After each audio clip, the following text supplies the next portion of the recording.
Hello, and welcome to this week's Question of the Week. This week, a listener asked, "Is God a loving God?" Chris goes to several verses in the Bible to answer this good question. And enjoy the discussion. Welcome to our open forum program. Please go ahead with your call. Hi, Chris. People say to me, why was it God's good pleasure and his will to only choose a remnant by grace instead of everybody? And why would God hide spiritual truth? Wouldn't a loving God want everybody to know spiritual truth, they say? To which I could answer best with Deuteronomy 29:29. I'll have you read that and I'll take your response, Chris. Thanks. Deuteronomy 29, verse 29. The secret things belong unto Jehovah our God, but those things which are revealed belong unto us and to our children forever, that we may do all the words of this law. Well, the two parts of your question really go together.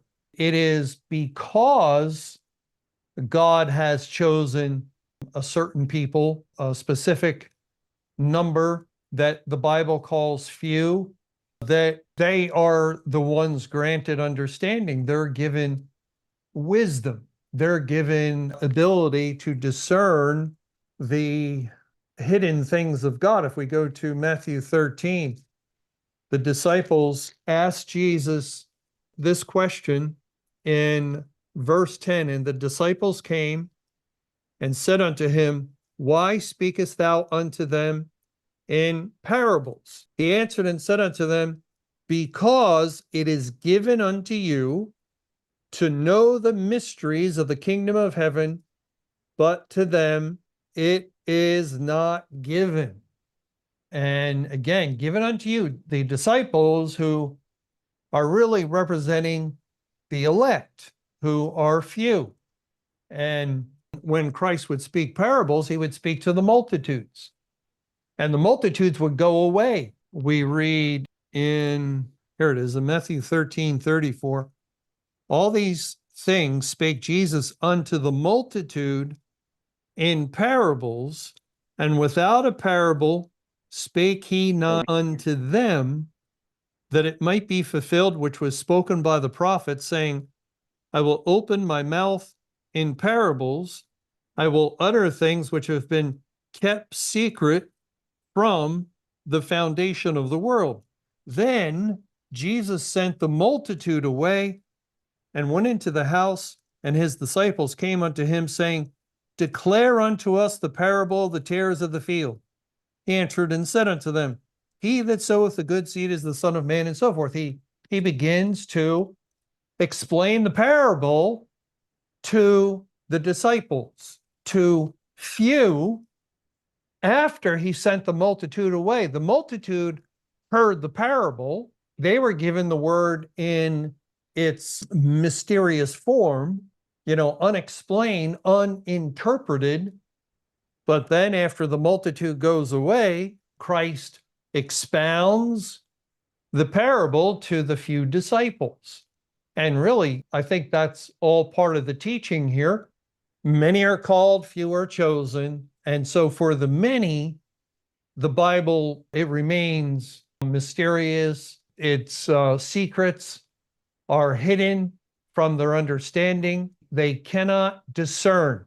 And it's the reason why we read in Ecclesiastes 8, verse 5, a wise man's heart discerneth time and judgment, but not the fool. Now, the unsaved are fools, whether they're professed Christians or not, or an atheist or a secularist. It doesn't matter. If they're unsaved, they have the same unregenerate heart, and God would liken them to fools, as he does in Matthew 25 concerning the 10 virgins, 5 wise, 5 foolish.